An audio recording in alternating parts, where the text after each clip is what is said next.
This isn't a story about leaving teaching for real estate. It is a story about refusing to choose between structure and freedom. Today's guest took those skills most people leave behind when they exit the classroom: leadership, collaboration, accountability, and built a real estate brokerage around them. It's not a hierarchy, not a hustle machine, a collective. And once you hear why, the traditional model starts to feel outdated. Welcome back to Realty Check Podcast. I am your host number one, Amanda Freeman, your Sacramento realtor. And hey, what's up? This is Lenny, your resident loan officer. We are so excited to have you guys here. Today we have a really good friend, a phenomenal real estate agent, a fellow SAR master, Darcy Hargrove in the house. Darcy, we're so happy to have you. I'm excited to be here. Thank you for joining us. So Darcy, we love yapping. We love talking to you. We love hanging out with you. But we also wanted to pick your brain on a certain subject this time. Wait. Are you crying or thriving this week? Come on. I always forget. Get it together, Benicia. Okay, am I crying or am I thriving? Okay, I have a really funny moment. You guys can decide for yourself whether it's a crying or thriving moment. I went to the variety show at my kid's school and it was very funny. So he was thinking about being in it. He decided not to because he was feeling shy, which totally fine. He's 4 years old, so that happens. But we're there watching all the kids. We bought roses to hand to all of the performers afterwards. Wait, you got one for every performer? We tried to. I think we missed a few, but we tried to. And so we gave roses out afterwards. But anywho, a lot of K-pop Demon Hunter performances, like a lot. There was like at least 5 per K-pop Demon Hunter performances. Which is funny. Okay, because, that was in October for Halloween. It was a huge thing. So for it to be now, we're almost 6 months later and it's still like huge is kind of funny. Let's not forget, these children have special interests and they hold on to them with such a grip for quite a while. And so these kids are performing. At the very end, there's one last performance, and it's a boy group. And so it's 5 boys all dressed up as Saja boys. So they have black hats on, black shirts on, black pants on, and they're dancing like K-pop dancers. They're like, do these cool moves, like the shoulder shimmies, like all this stuff. They throw their hats out into the crowd. The crowd's going wild, okay? It's going wild. Then a fog machine goes off. No! And then the fog machine goes off. And the boys are hugging each other, embracing each other. Like, they are so happy with what they're like, yeah, we did it. The fire alarm goes off. Oh, no. In the middle of their performance? At the very end of the performance. Oh. So they were the last act. They brought the house down. Everyone had to evacuate. They had the fire department came. The fire truck came to the school. And yeah. So was it the smoke machine that caused it? Yeah, the fog machine caused it. But I just thought it was the greatest thing on earth. Iconic. And so I think it's a thriving moment, but maybe a crying moment. But I think it's a thriving moment. I thought that those kids are going to have this memory for the rest of their lives. Yeah, absolutely. And it didn't really interrupt the show because they were the last act. And so it was actually completely perfect. Just chef's kiss to end the whole thing. Yeah, I love that. What about you, Amanda? Crying, thriving? What's going on? Oh, God. I'm going to say in the middle between crying, thriving, a little bit closer to crying side. My mom came to visit this weekend, which is that is not crying. Yeah. My mom visits. When my mom visits, it's wonderful. I love. Total sweetheart. Remember, she was the one who made the house quilts that we used in a previous episode. Yes, she's wonderful.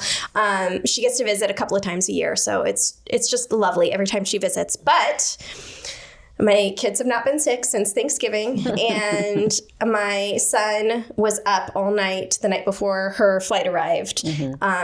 And was very sick. And I was still able to send him to school. He wasn't sick enough that he couldn't go to school, but he was definitely not feeling well. And then my mom came, and then the next night, my daughter went down, and I went down, and my husband went down. And so it was just like dominoes while my mom's just trying to dodge the sickness while she's here. So it ended up being kind of a thriving moment because, she lives in Montana. Don't see her very often. Don't get that daily mom support or, weekly mom support that someone who has their parent living in the same city gets. But it was so incredible that my husband and I could be in bed for 2 days this weekend and like literally be on our backs, just resting and trying to kick this as quickly as possible. My mom took the kids.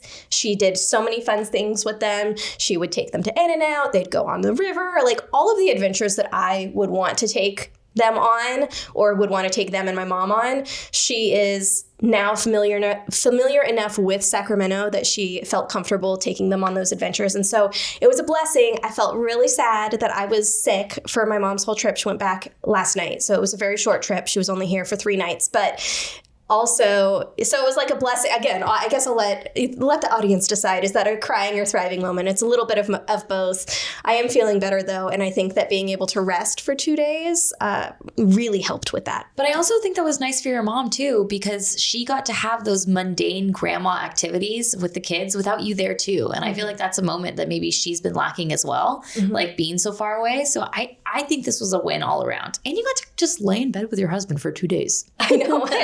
True story. And it's interesting that you say that because she said that as well. She was like, I love you and I love Michael, but I'm really come for the kids. And so to have those times, just me with them was really special. So you're right. You're right on that. So we'll call it a win all around. And especially since you could hear it in my voice a tiny bit, but I am on the up and up. So that's good. Yay.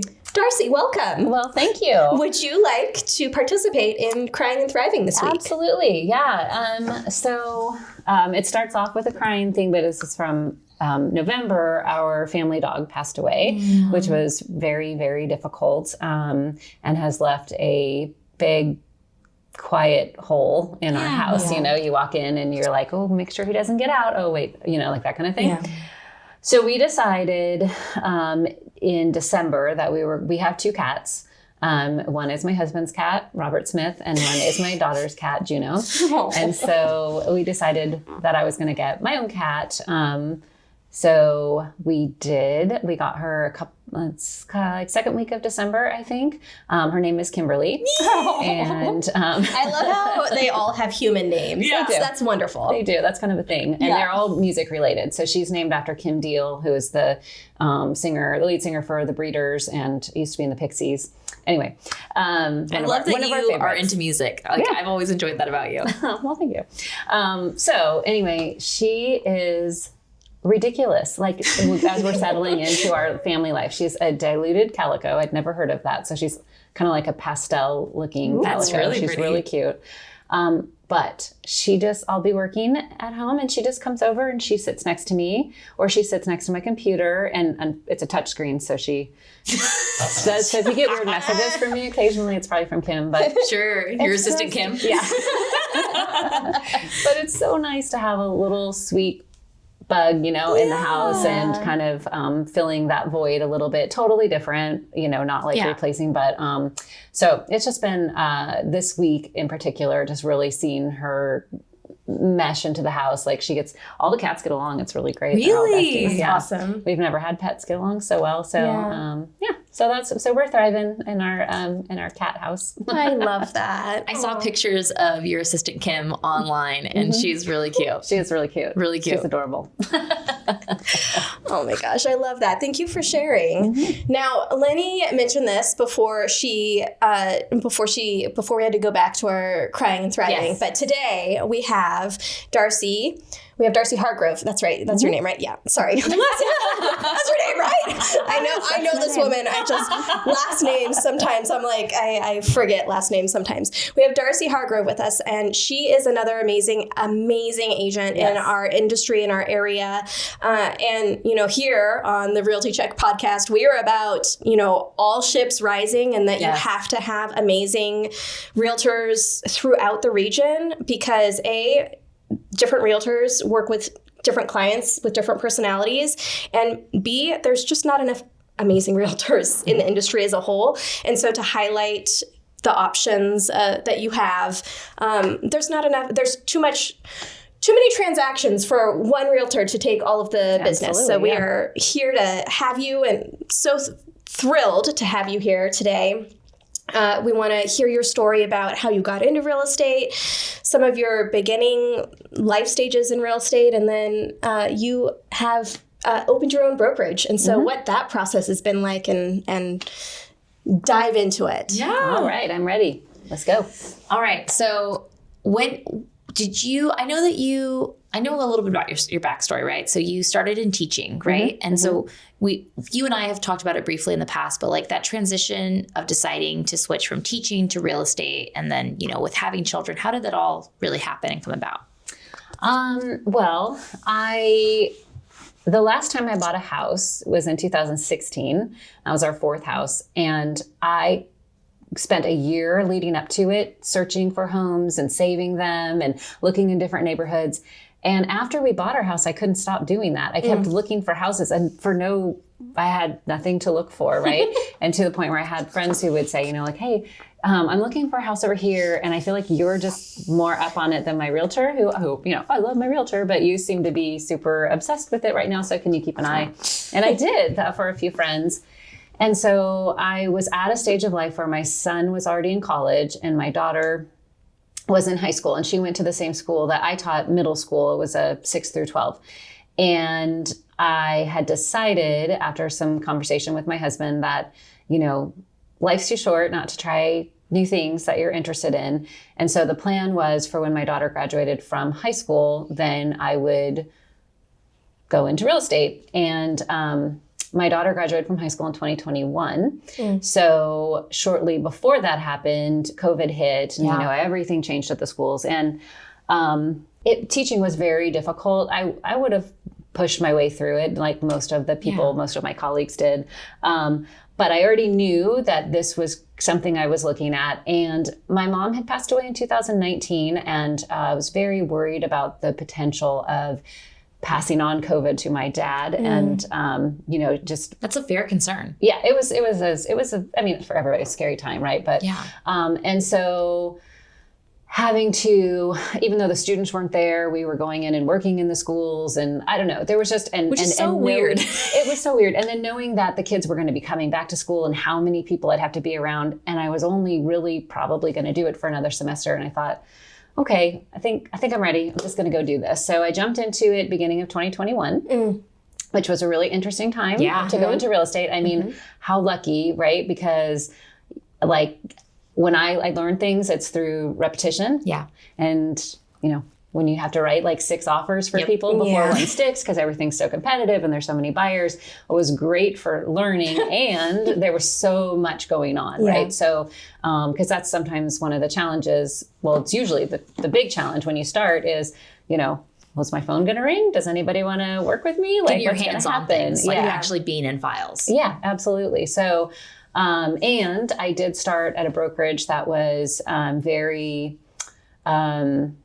cooperative. Like everybody supported each other. You could call anybody for help, a lot of guidance, a lot of coaching. And I was introduced to Buffini and Company right off the bat, which was fabulous because that was one thing that I found was really different in teaching. You're assigned a mentor when you first start, and there are lots of, you have to take professional development. There's lots of stuff kind of around and people to support you. And then you go into real estate and you have to find that because it's not always handed over to you. So, finding that Buffini and Company and learning from early stage, how to, in a way that worked with my personality, find clients and all that. Do you mind explaining what Buffini is? Because there's a lot of people who listen to our podcast who aren't even in real estate at all. And so I think kind of going into that would be really helpful. Yeah, absolutely. So it's I don't work for them, by the way. But if you want to sponsor us. But it's a small business coaching company, but honestly, most of their clients are realtors, although they have lenders. I don't know if they have other types of small business people following them. But it's really, it's a very customer service focused way to work when you run a small business, which is what you do when you're a realtor, whether you have your own brokerage or not. You're running your own small business. And so it's about, they coach you how to build relationships with people who then are hopefully also going to become your clients because, at least in my experience, I so love working with people that either I already know or somebody I know recommended them because there's a good trust is easy Absolutely. in the beginning, right? With that. And it's a little bit harder when it's just someone who saw your website and they call you and you kind of build that relationship. Buffini & Company they have recorded training classes. So I started with a class called 100 Days to Greatness, and you take the class and all the homework is what you should be doing as an agent anyway in order to build your business. So and I'm a rule follower. And so I did everything it said. And, I had, I can't remember, I think I had 2 transactions closed within my first 100 days in real estate, which is amazing. Pretty good, That's right? really good. Yeah. So, and again, it helped that it was 2021. But what I will say is sticking with that, and they offer one-to-one coaching. So I have a coach through them. And so I have continued to follow with that program for the whole time I've been in real estate. And with the exception of, I think 2023 was my slowest year that I had, but I still closed 9 transactions that year. So as your slow year, that's amazing. Yeah. So I find that it's the company itself, you go to the conferences because they have conferences all over the place, and you go and you meet people, and then everybody stays in touch. And then I have a really good friend who's an agent in Denver. And I mean, just on Friday, we're talking and just everybody shares ideas. And I went last November, a group of 11 of us went to Florida together from all over the country, and we did business planning for this coming year. And that was just not organized by anybody except for this one gal, Erin, who is an agent. But those are the types of people you meet, and they're all very professional. And like you were saying in the beginning, this is it's not a scarcity kind of thing. Nobody's afraid to share. It's not competition. It's, and that's the kind of stuff that you need to find when you go into real estate. And growing referral partners throughout the United States. Absolutely. Through something like that. Now, are you familiar with, we talked in one of our previous episodes about ninja selling. So if you've done both, how do they compare? Because it sounds very similar of being relationship based, although it sounds like Buffini it has a more in-depth roadmap for someone who is a rule follower than, say, ninja selling. So I went to ninja selling installation in Colorado in October. So that's the first time I had done that. I'd read the book a few years ago and was like, oh, this is exactly the way that I want to work. This just makes so much sense to me. But I just, can't do everything all at once. And so... and you were already kind of embedded into the Buffini world and had your pod, if you will. Yeah, exactly. And so that's who convinced me to go, was my part of my small world there.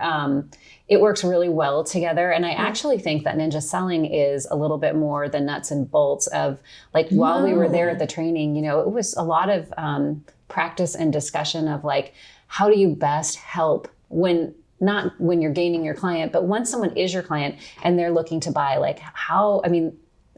I don't know, as I explain it, it might sound kind of elementary, but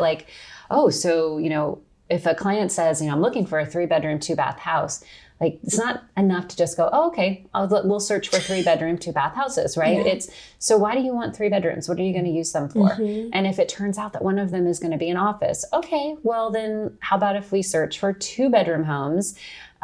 Because that, opens up, that sounds so basic, but I want to live on a golf course. He gave us some statistic, 85%, I made that up, I don't really know what it is, of people who live on golf courses don't golf. Yeah. So why do you want to live on a golf course? Well, I really want open space, and I like, such and such, and I like trails in my community, so that you can really hone in on what it really is that people want, because sometimes they dig deeper. Yeah. So, and then, that was just one example, but it was a 4-day long training that I went to. It follows everything that you get out of reading the book, but you're doing role play and you're doing practice with people. And the thing about that was really cool is there were only 100 people in the training. Yeah. Where, that's nice. The Buffini ones are bigger. And the thing about Buffini that's really cool is it's been around for so long, and they're so focused on building your professional network outside of, your own community. So like you mentioned before, if you have a friend who's or a client who's I'm moving to Florida, oh, no problem, I got you here. I know this agent who lives there. I actually know them, really know them, right? So I think the two systems together complement each other. They really really complement well. each other. They totally work well together. And I had no idea that stuff existed before I went into really real cool. estate. I would never have realized there And was it's so nice much. because, especially in our industry, we can all kind of be in our own silos, right? Like, it's really easy to fall into that route. And the fact that you very early on in your career found community, found mentorship, and especially because you had a background of knowing, okay, in my previous career, I had a mentor, there was structure. You were thrown into real estate. Real estate, really loose, no structure. Right. It's really what you make it. Wild West. And you decided to really stick to what you know and make that work and find these systems that marry well together on top of it, I think is kind of a testament to who you are as a person, as a business owner, and also why you have been successful from the start. Yeah. I mean, I think you're right. And I think it helped that I went into real estate at 49. I had another professional career behind me. And I think, and I had also I took 10 years off from teaching when my kids were little.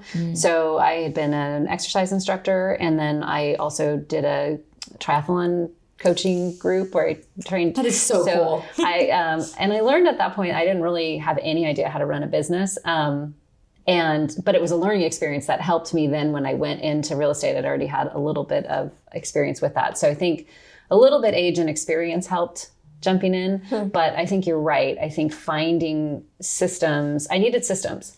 Yeah. I don't function well without systems. I mean, I spent most of my professional career writing lesson plans for the week ahead of time and knowing, what it was in real estate.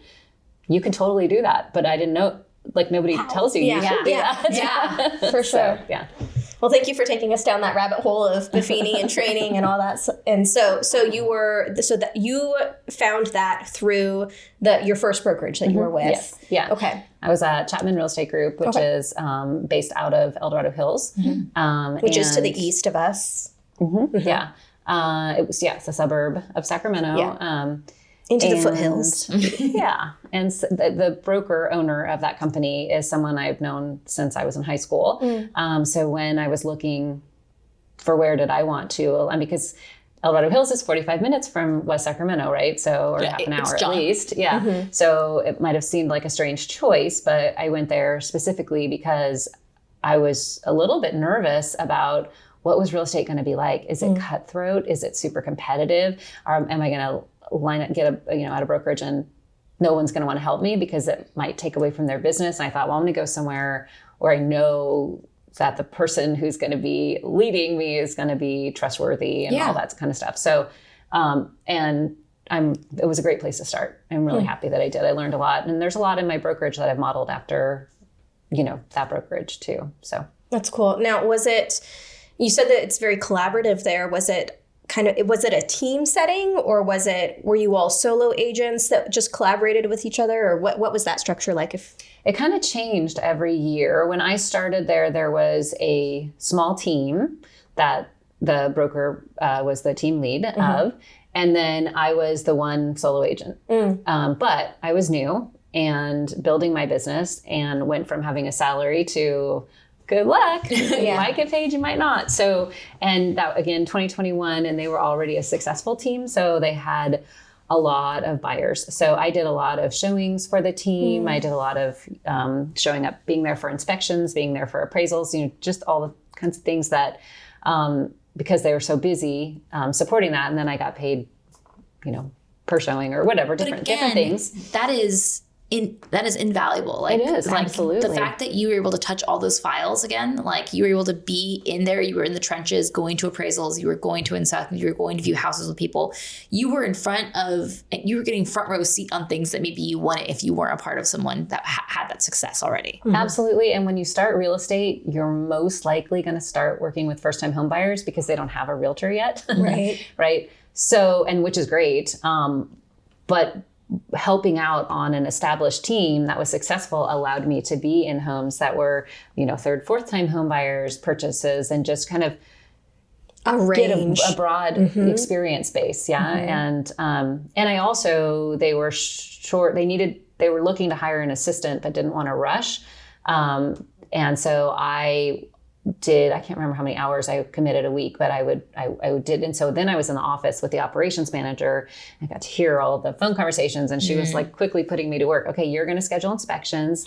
You're going to organize this area tour. Here's the homes, and just really got a lot of hands-on training. And it's good logistical training. Yeah, it was. That's absolutely. Like a puzzle especially then when there were so many buyers. So like you're like, oh, I want to schedule a showing, and you'd call and they'd be like, we have availability from 8:15 to 8:30 on Saturday, and that's it. Can you take it? And you're like, well, yeah, but then we have to drive here, and but whatever, we'll make it work. So so that was great. And then the following year, another agent had joined after me that first year, and then we both jumped on the team the next year. But that was sort of a crazy time because then it was 2022, and all of a sudden, halfway through the year, it was like nobody wants to buy a house because the interest rate just doubled. You know. So that was kind of interesting. And then, so there was kind of shifts and changes each year I was there. But after a little while, I said, you know what, I've got enough going on my own business. And it's pulling me away from that to be on the team. So by the time, I don't know, can't remember, but I think my last year there, I was an independent agent entirely again. But with all that gained experience. And there's pros and cons, right? Like we just talked about, when you're starting out, getting to be in the hands or having your hands in the files and getting to touch all these things and schedule these inspections and be a part of it is really important. But also being involved in a team means that they get more of a cut, right, on your commission. Right. And so there's a split. Right. And whereas when you become a solo agent, maybe that split is different versus when you're your own broker. And so, I mean, obviously there's safeguards and in place at all these different levels, and depending on what you need, it's important. So yeah, obviously if you're brand new, sure, it might sound great to get 100% of your commission being your own broker, but if you don't understand the logistics or understand like the standard operating procedures or any of that, you're not going to do anything, right? Right. 100% of no deals is not particularly great, right? So you're going to get paid less per deal. And I mean, there's like infinite number of ways people have set up their teams and different pay structures and commission base or pay per showing, or, there's a million different ways it can be done. So the benefit to me was the collaborative nature of working at a brokerage where, whether I was on the team or off the team, most of the brokerage was on the team. So it's just sort of built in. Everybody worked together, which is what I have done my best to bring into my brokerage, even though we are not a team, we're just a group of solo agents. But that was what I loved about being on a team. Yeah. And so trying to foster that in what we're doing now. But at the same time, everyone gets to keep more of their own commission, Absolutely. So I mean, that's just a trade, but I wouldn't trade how I started for anything because I learned so much. I met, really great people, great agents, and just, because it's it's a totally different kind of stress than teaching, but that you realize that as you're helping guide somebody through a sale or a purchase, it's usually the most expensive financial decision they're going to make for like 5 years or something at least, right? So if you mess up, that's, and you have to find if you don't know the answer, which comes up in practically every transaction, because something is different in every transaction. And I know from talking to agents who have been doing this for 25 years that is still the case. So, but you have to build your resources and know where to get assistance when you need it and know who to ask. So when everything's new, it's so nice to have that built in to where you're working, It created a really strong foundation for you so that when you were ready to create your own brokerage, you had more knowledge than you would have otherwise. Yeah, absolutely. Yeah. So can you talk to us a little bit about making the switch to your own brokerage? Yeah. So once I was really a solo agent and managing most of my own business and the transactions that I was, carrying out. And also my parents had lived in El Dorado Hills. So my dad was still living there when I started real estate. So it made sense for me to spend so much time in El Dorado Hills. And I still will go to El Dorado Hills to help people buy or sell. No problem. Don't worry, folks. She's right there.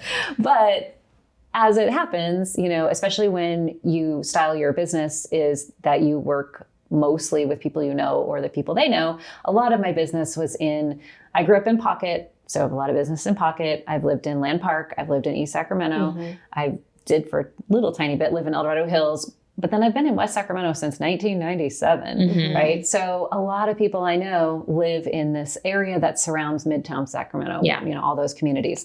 And so that was where I was doing a lot of my work. But then being in El Dorado Hills for meetings, or all of our, the broker where I used to be, she would do these client parties that Buffini and Company recommends. It's like, they're really fun, but most of them were in Folsom or El Dorado Hills. So then a lot of my clients didn't go. So it was a great service unless your clients didn't go.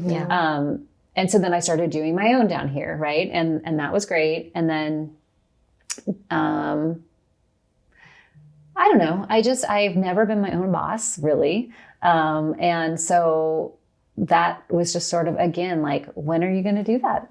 If you're already in your 50s, like, are you waiting until you're 70 to like run your own business kind of thing? And I started realizing that I had built these relationships and friendships with other like-minded agents. Like, I have a really good friend, Wayne Morse. He and his wife Ellie have Morse Real Estate. I can't remember which the name is, but and so he and I started having coffee and just chatting about, you know, how was it going for them. It was funny because he and I had gotten our broker's licenses right around the same time. I had no idea, once you take your broker's license, you're no longer like, if you have to actually go to DRE and connect yourself to your brokerage where you have been working. They just assume you're like on your own. And he was like, oh, I guess I'm not sure it went exactly like this for him, but he basically went, oh, well, let's try this, right? And I went, oh, crap, get me signed back up, you know, with the brokerage where I'm working. And so they had started their brokerage about a year before I did. And so he and I started talking about it. Super helpful with connections to people because there's so much about real estate that is ready for you to get sued about, you know? And so helped connecting me with a compliance, with someone who I can't remember, compliance consultant who that's her whole job is helping people understand the California Association of Realtors rules and Department of Real Estate and, you know, get all that stuff together.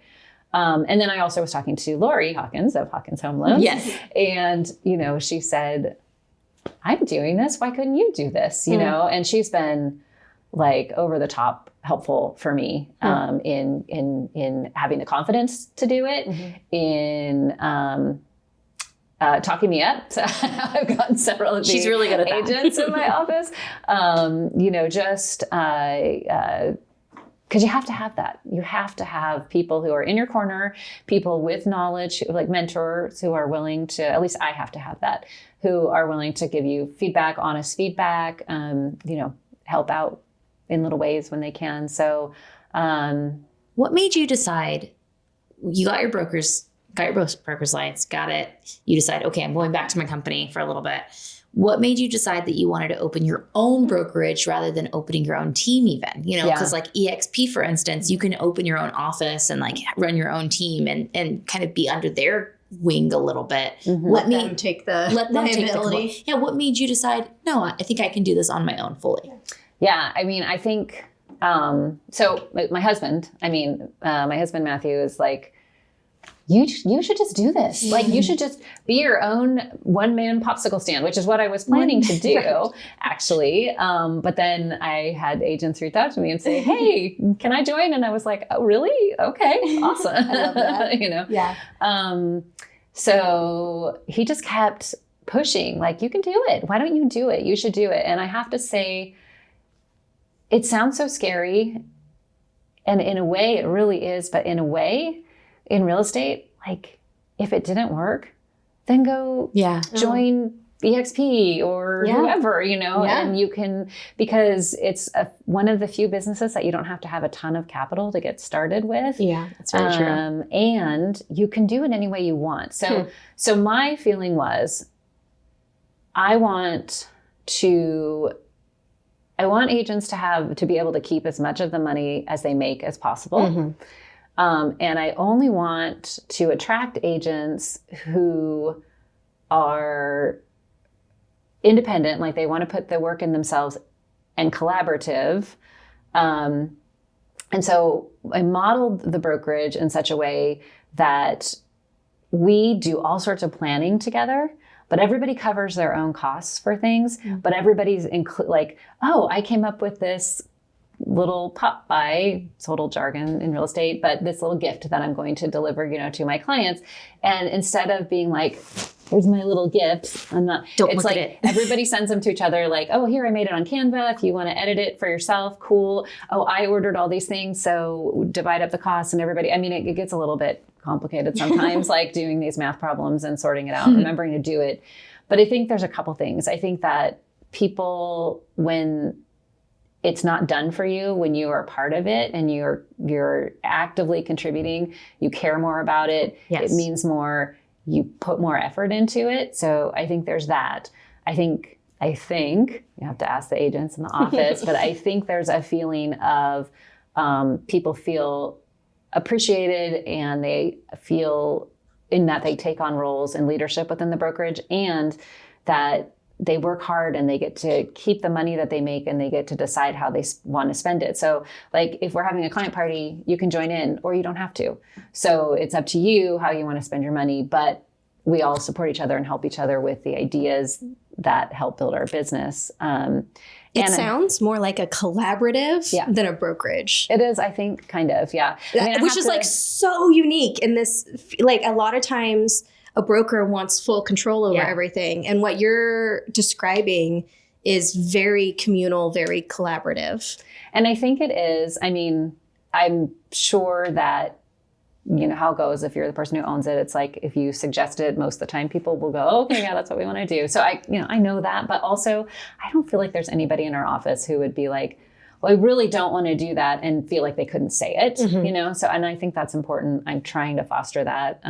You also have extremely independent, really confident people on your team. Yeah. Like the women that are on your brokerage right now, I really enjoy all of them separately as people. They are go-getters. Yeah. You've attracted go-getters because you are a go-getter. And so I don't feel like any of them are yes people. Right. So I feel like if any of them didn't like something, they would openly say something. Yeah. And we've had things where I'm like, okay, here's what I'm doing. And it's like, oh, okay, well, I'm going to pass on that one. Okay. And that's okay. Like, okay, I was still going to do it anyway. So, and like our little cabinet over here is like, oh, I had extras of this if anybody wants it, And so I am very happy with the way things are right now. It's really interesting. Like, I'm sure you experience those calls where it's like, hey, I'm so-and-so and my broker, blah, blah, blah, is really interested in meeting with you. And would you consider? And you're like, well, could he call himself? But okay.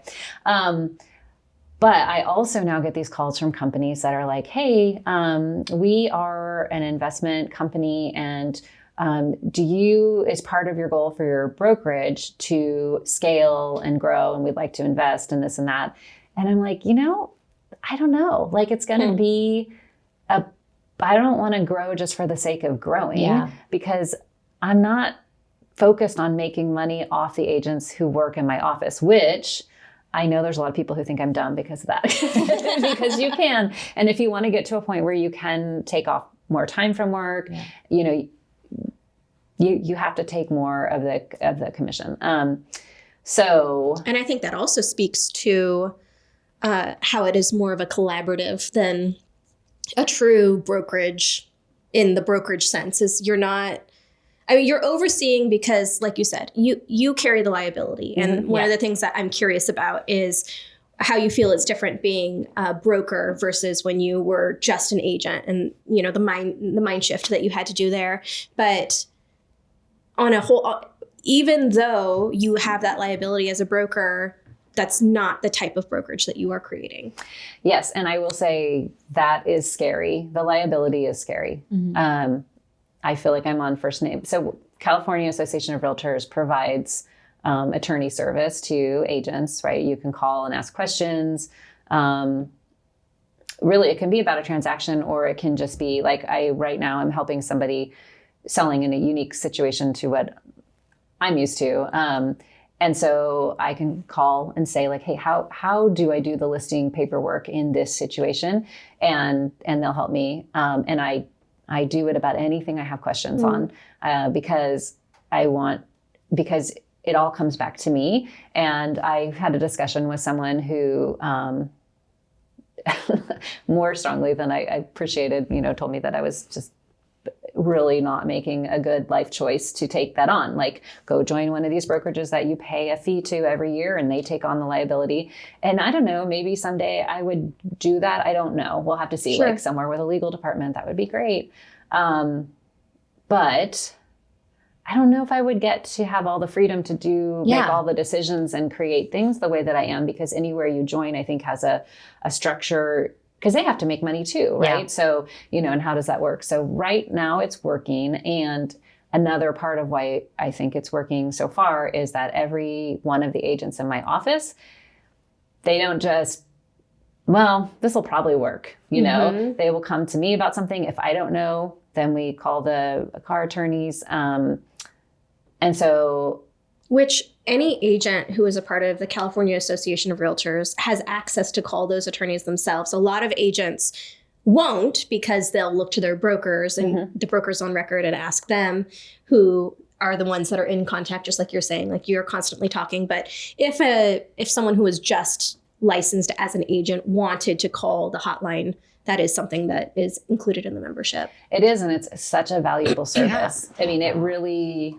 I didn't understand at first why it is, but it's because so many different things can happen, and every transaction can have something that's entirely unique, at least to you as the individual, because you only do so many transactions. So being able to do that and not run up a huge legal tab is great. I also, it's really interesting as you're talking, as you're explaining your process and how you find clients and how you work with agents and all this. I feel like your risk is a little bit lower than perhaps other brokerages in the types of clients that you typically work with. And you can please correct me if I'm wrong, but because you're working with, it's community-based, right? It's relationship-based. It's not like you're cold calling strangers from Zillow. You're not getting these random leads. It's very ecosystem-based, if that makes sense, which means to me, that sounds like it would have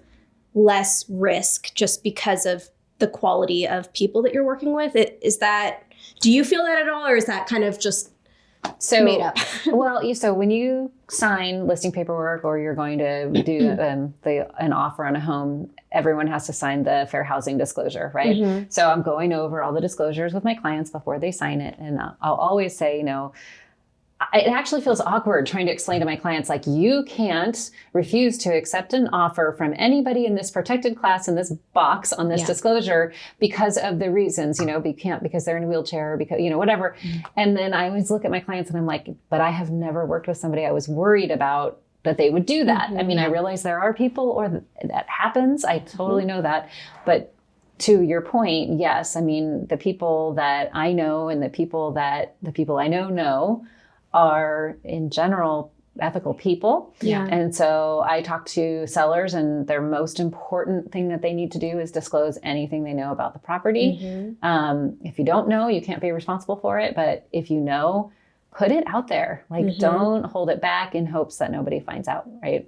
And with buyers, in all the time that I have been doing real estate, so long, I have only ever had one buyer who, in advance to get their offer accepted, removed their investigation contingency.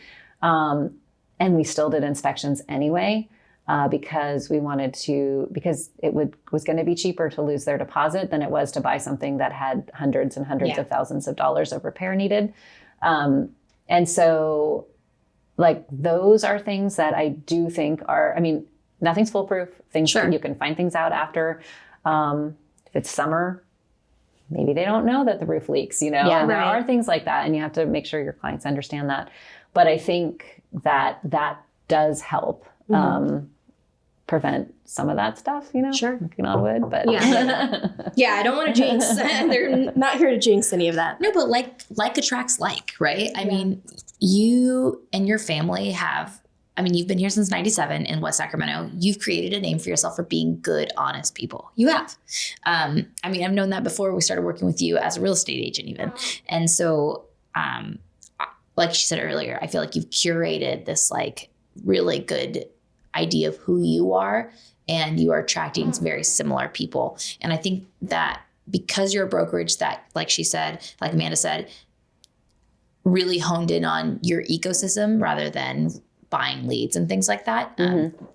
I really like that we're all like community-based, by the way. We're all very community-based when it comes to our lead generation. Yeah. But because of that, you are losing a lot of that risk. And on top of it, when you do see something that's kind of like, ooh, I'm not sure, you do not hesitate to call. Yeah. So, I mean, leaning onto your resources, whether you are your own broker or not, I mean, is vital to being successful. So, I mean, I know personally, there's quite a few real estate agents that don't reach out to anyone and just say, spaghetti on the wall, we'll see what sticks and we'll see it. Let's fingers crossed nothing happens to me. That and I'm like, that is crazy. But again, running your own brokerage, you brought people on your team that don't function that way as well. And I should say another super important component in that is having a really stellar transaction coordinator. So the coordinator we use is Tanya Knowles. We'll plug for her. Same one that I use. She's awesome, right? And we need to get her on the podcast. We do. You should. She's awesome. Tanya, I have you on a lot of my transactions. And you know what? I have had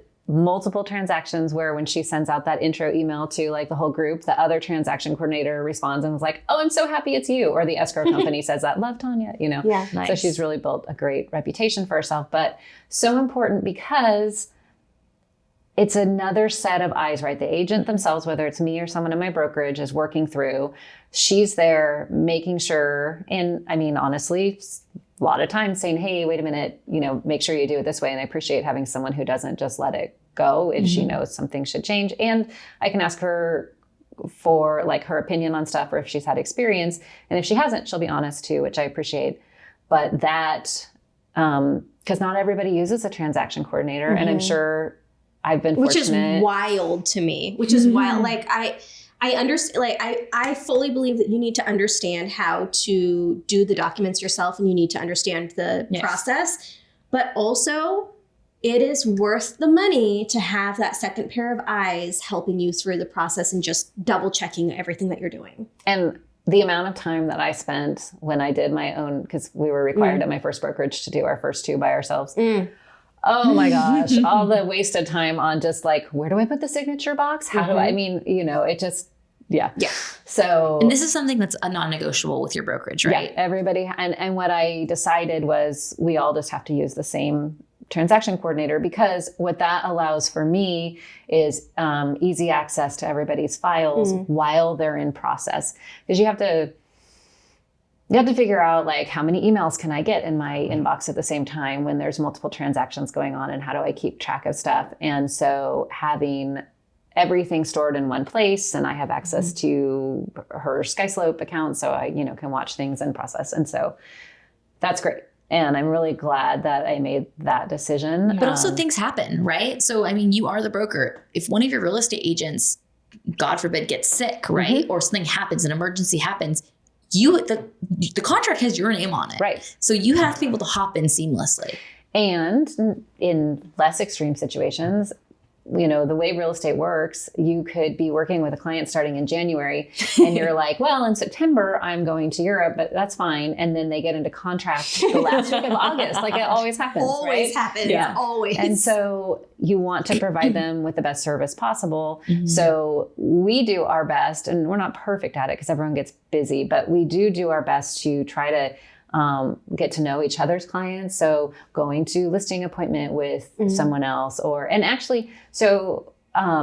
last year had an interesting experience where I had I'll just say it. I was diagnosed with breast cancer the previous December. Yeah. And so I had treatment during the spring of last year, and very fortunate, caught early and, you know, all that good stuff. Yeah.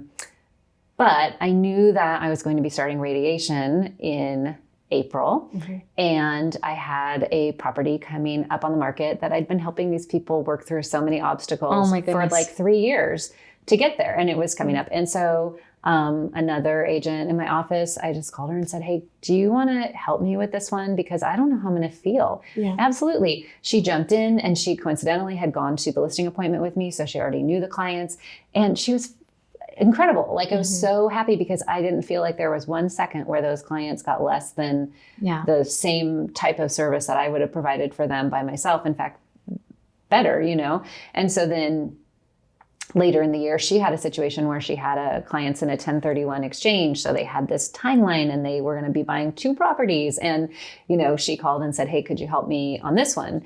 And so it's really cool because we just, on each one of those, decided, okay, here's how we're going to split our commission amongst ourselves in the brokerage.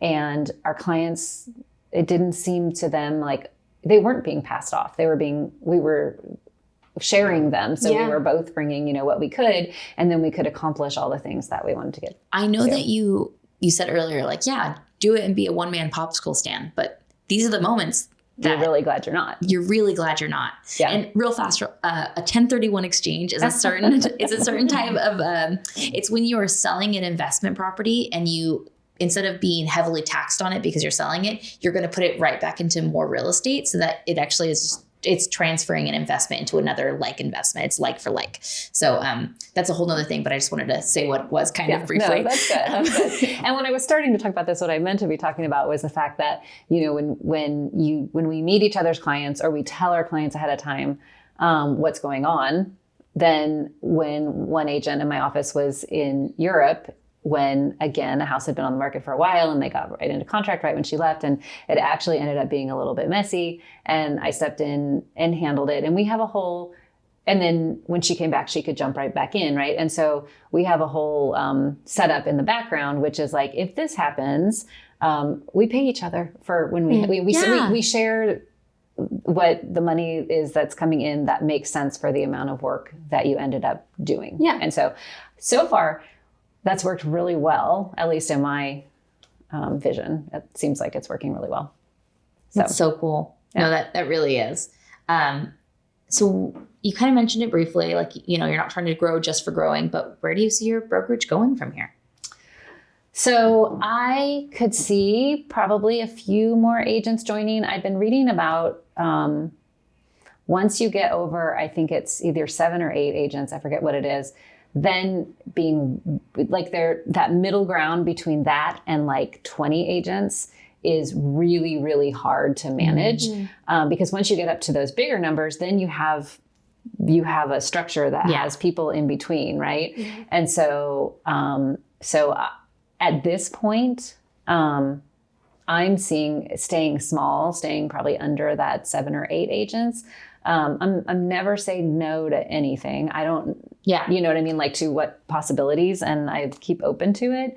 But I like that I have personal relationships with everybody who works here. I like that we are able to know each other's clients. We're able to like be aware. Everybody knows who's got what transactions going on and that kind of stuff. So I don't really envision, my focus is more on the quality of our work rather than the quantity of work. Because honestly, if you want to do quantity, then you have to add in more people, and then you're getting, so I think you can actually get paid as much doing fewer transactions. And without having to add in more people. And so it's kind of a balance of, I'm not doing this just for the money, although it is nice. It's a lot more than teaching. Lori and I talked about this too. Sucks because our teachers should be paid more. They should. Yes. Absolutely, they should. Yeah.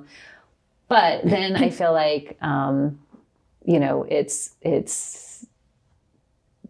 if I'm not providing the service that I set out to do in the first place when going into this industry, and what I expected, which by the way, I've not ever mentioned, who was my realtor before I went into real estate, Marty Swingle. He was awesome.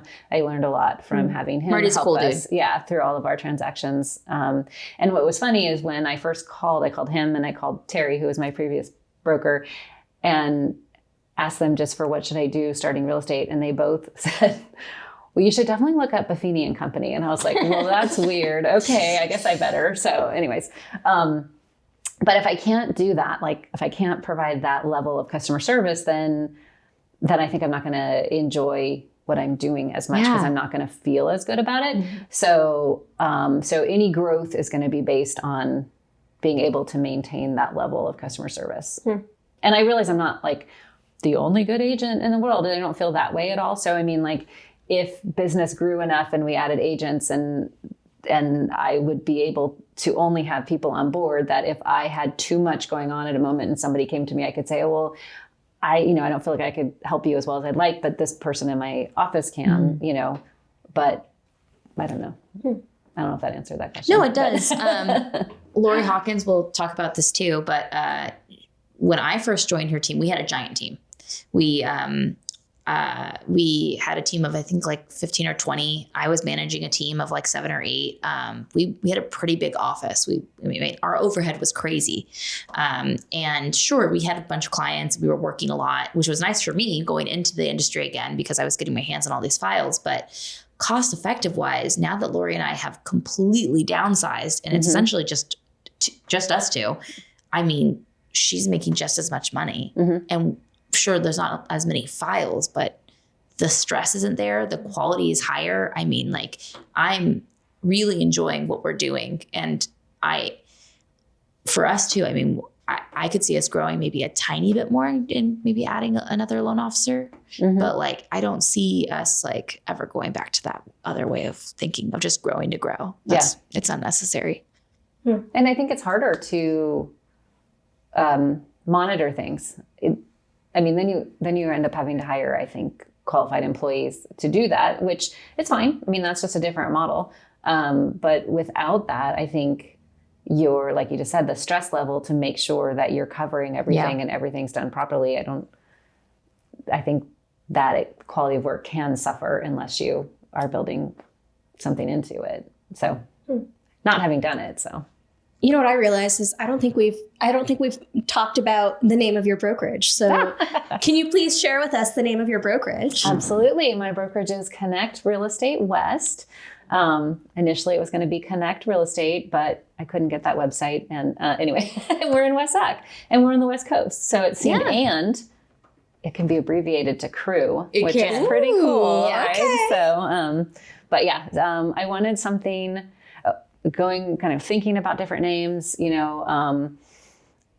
Brittany in my office mentioned she liked the name of brokerages that demonstrated that were like a verb that had something to do with the action, like what you do for people. So we went, I was kind of thinking through different names, and I thought, what do we do more than anything else as realtors is we connect people, whether it's connecting someone to a house, connecting someone to a contractor, connecting someone to a lender, all those, it was so weird to me when I got my real estate license. Immediately I had people calling me and asking me, hey, do you know a plumber? And I'm like, I've been a realtor for a week. You think I know a plumber more than I did when I was a teacher? That's funny.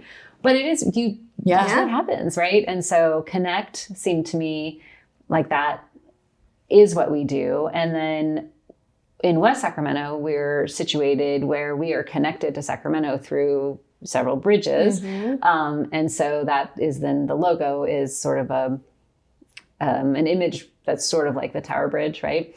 And so, that's where that came from. So cool. I remember when we were doing an open house. I don't know if you remember this. We were at an open house on a golf course. We were talking about you opening your own brokerage and even just us going to the conference and talking about it. And so like, I have these core memories and you just had your year, right? So yeah, our year was actually in November, but we didn't announce it until January. And we are having our 1-year anniversary party in February. We just like to be all over the map. We like all the months, but I'm so stoked for you. Like, thank you. Truly, this is so cool. And I'm so stoked that you were able to come on this podcast and talk about this. Thank you for coming. If people want to connect with you, if they want to connect with Connect Real Estate West, what is the best way for them to reach out to you? So if you go to our website, which is connectrealestatewest.com, all of contact information is on there, but, phone call, email, Darcy Hargrove at gmail.com or 916-595-4247. Maybe we'll edit that out. I don't know. And we can put your contact information in the show notes too for this episode. And then if you don't want to do all that work and you just want to DM us, we'll definitely get you in contact with her as well. Are you on Instagram? I'm on Instagram and on Facebook. So my Instagram account is just my name, Darcy Hargrove. And then I do have a Facebook business page that's Connect Real Estate West, as well as my personal Facebook page. I have a LinkedIn page. I have a YouTube channel. I don't really use those too much, but I have them. Yeah. Okay. Great. Sweet. So. Awesome. Oh, thank you so much for being here. This was so fun. Absolutely. It was so fun. And so relaxed and easy just sit next to you ladies. Woo! Thanks. And if you are tuning in, we will see you next time. Thanks for joining. Peace. That's Realty Check. Real lives, real estate, and the conversations most people do not want to have. We'll talk soon.